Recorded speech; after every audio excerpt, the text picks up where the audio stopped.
अभी हमारे पास next numerical number है 6.3। 6.3 में कहते हैं a car weighing 12 kilo newton is lifted 6 metre vertically upward, calculate the potential energy stored in it। कि आपके पास एक ब्लॉक जिसका वेट है एक कार जिसका वेट है 12 किलो न्यूटन और उसको 20 मीटर पर सेकंड की जो स्पीड है उससे मूव करवाया जा रहा है या वो इतनी स्पीड से मूव कर रही है। फाइंड इट्स काइनेटिक एनर्जी, तो बताएं उसकी काइनेटिक एनर्जी कितनी होगी। डेफिनेटली अब जब आपके पास ऑब्जेक्ट मूव करता है तो उस वक्त उसके अंदर जो एनर्जी वो पोजेस करते हैं ड्यू टू इट्स मोशन वो क्या कहलाती है, काइनेटिक एनर्जी। तो काइनेटिक एनर्जी के लिए हमें दो चीज़ें चाहिए होती हैं, एक मास ऑफ द ऑब्जेक्ट और एक वेलोसिटी। तो अब हम देखते हैं कि इसमें हमें गिवन क्या है और उसके अकॉर्डिंग हम अपना फार्मूला जो है उसको मैनेज करेंगे। तो अब हमें इसमें जो गिवन है वेट इज इक्वल टू है 12 किलो न्यूटन।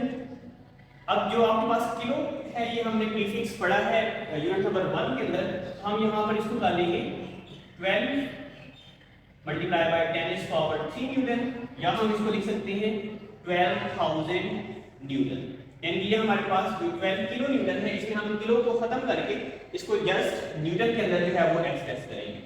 फिर इसके बाद हमें इसकी वेलोसिटी या इसकी जो स्पीड है वो हमें गिवन है v = 20 मीटर पर सेकंड, यानी वो इतनी स्पीड से जो है वो मूव कर रही है। तो बताएं जब वो इतनी स्पीड से मूव कर रही है तो डेफिनेटली मोशन की वजह से उसके अंदर काइनेटिक एनर्जी स्टोर हो चुकी होगी। तो काइनेटिक एनर्जी जो है वो हमें फाइंड आउट करनी है। अब काइनेटिक एनर्जी को फाइंड करने का फार्मूला हमारे पास क्या होता है, 1/2 mv²। अच्छा, अब इसमें देखें कि हमारे पास जो मास इसमें रिक्वायर्ड है और वेलोसिटी। अब वेलोसिटी तो हमें दी हुई है, यानी कि वो आपके पास जो स्पीड है या वेलोसिटी है वो है 20 मीटर पर सेकंड, लेकिन जो मास है वो हमारे पास गिवन नहीं है। ठीक है, तो हम इसमें पहले क्या करेंगे, वेट को मास के अंदर कन्वर्ट करेंगे ताकि ये हमारे पास फार्मूले की जो रिक्वायरमेंट्स हैं वो पूरी हो जाए। तो उसके लिए हमने करना क्या है, वेट इक्वेशन W = होता है mg। तो m = आपके पास आ जाएगा W/g। तो W हमारे पास है 12,000 न्यूटन और g की वैल्यू हमारे पास 10 मीटर पर सेकंड²। तो m = आ जाएगा, ये आप 10 को इधर इस पे डिवाइड करेंगे तो ये आपके पास बन जाएगा 1200।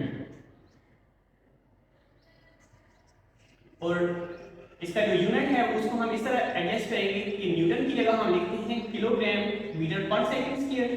तो मीटर पर सेकंड² इससे कैंसिल हो जाएगा तो इसका यूनिट रह जाएगा किलोग्राम। तो अब हमारे पास ये मास आ चुका है और हमारा फार्मूला भी आप इसमें जो चीज़ें रिक्वायर हैं वो कंप्लीट हो गई हैं। तो अब हम इसकी कैलकुलेशन में जाएंगे।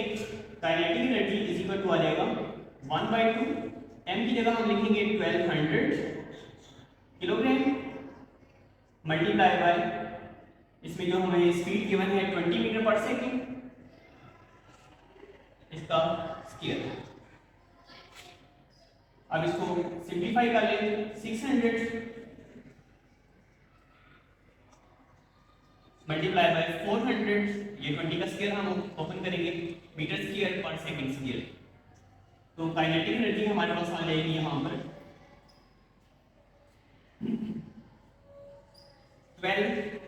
6 4 ये हमारे पास आ जाएगा 24 और आगे हम ये 4 zeros